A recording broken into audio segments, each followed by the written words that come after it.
In this video, I'm going to show you how you can become super confident and comfortable in front of the camera. And it's a lot easier than you might think. There's 4 steps to this. Make sure you watch right to the end. Make sure you get step 4. It's vital to the whole process working. Let's get on with it straight away. Step number 1, you have to know what you're talking about. Winging it is a big mistake. But don't try and learn a script word for word. Unless you are a great stage performer or something like that, it's a really bad idea. Even reading it off an auto cue. Again, that takes lots of training to master the skill of teleprompter work. You're far better off, and I would always recommend using the bullet point system. Think of a bullet point as a title to a paragraph. Each paragraph is a little message, a little point or a little story that you want to make, and then the bullet point is just the title to that actual paragraph or to that story. And it's far easier just to explain a point than it is to try and remember word for word. What happens if you're remembering a script is you forget a word and it throws you completely. So just use bullet points, but do know what you're talking about. Preparation is key. Make sure you know your onions. Point number 2 is to give yourself a little warm-up. Now, I'm not a great fan of warm-ups, especially when people are pretending to be a tree or something and going la la la la la ba ba ba ba ba. But there is a place for it when you're doing presentations or communicating or just talking to the camera lens. If you think about what we need in front of the camera, I've made a video on this already. If you haven't seen it, go to the channel and have a look. Is the energy enthusiasm just has to subtly be up when you're talking to the camera lens because of that camera fog, because something's lost along the way. So you need to up and increase that energy just a little bit.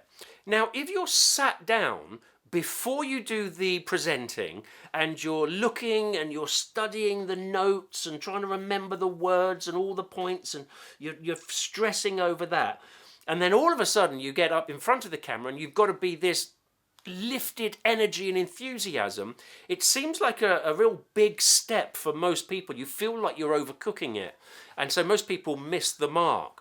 What I would say is, when you're ready to get in front of the camera, just give yourself a minute or two and do some big loud voices, walk around the garden or wherever you can find and talk out loudly, spray your hands around and just be really big and over the top, just for a minute or two.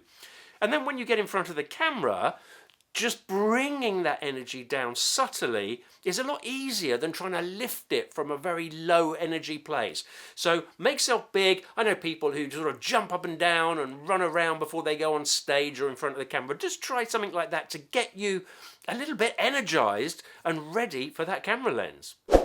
Step 3 is being aware that you don't actually have to be perfect. And this is a really important point. What you're doing in front of the camera, what we do when we normally communicate, is we and ah a little bit and we fluff a word and we carry on like we couldn't care less. And that's the way you should think about it when you're talking to the lens. Not that you don't care less about delivering the message, but you don't care less about making a fluff or getting your words fuddled or something like that, because it really doesn't matter as long as you're not doing it all the time.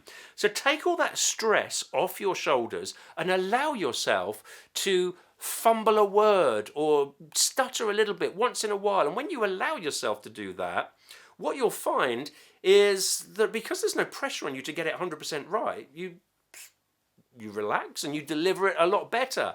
It's when you're stressing yourself out, trying to get it word for word, that's when the problem starts to arise. Now, one of the other interesting things about this is there was a study done, and I mentioned this in my book, so if you haven't got the book yet, go to Amazon, just search Brian Naylor. There was a study done in America, and they had an actress do a flawless performance, a demonstration with a blender in a shopping mall. And then they asked the audience to rate her, and then they did it again, but they asked her not to put the lid on the blender properly and do exactly the same again, but then let the lid come off, and there was all hilarity as the whole thing went pear-shaped. And the audience preferred the second demonstration with the faults so much more because people can relate to that. They can relate that actually, yeah, I fumble a word once in a while, or I make a mistake once in a while. It's how you deal with that. If you're comfortable with it and you just carry on like you don't care less, then the audience are comfortable. So don't try and be perfect. You don't need to be. The next point number 4, step number 4, is what could be called the imposter syndrome. This is where we're just so worried about what other people think of us and we don't believe in ourselves. We think we're just winging it or faking it, and we shouldn't really even be there talking about the subject that we're talking about. If you have done your homework, if you have done your preparation as per step number 1, then you shouldn't be worrying about that. You also shouldn't be worrying about what other people think of you. This is a big thing. What people do is they seek approval from the audience, from other people. They worry about what they're thinking. If you believe in yourself and you've got nothing to hide, then why are you seeking approval from somebody else? You don't need approval from anybody else.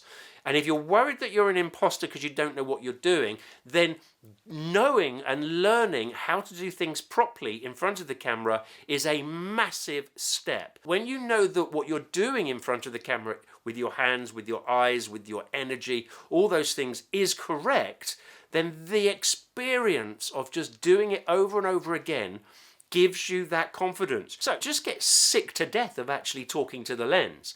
Sounds ridiculous, doesn't it? But just talk to the lens about your day in great detail, about what happened on the train, where you passed, what seat did you sit on, what you had for breakfast, what you didn't have for breakfast, just describe your day in great detail for 45 minutes.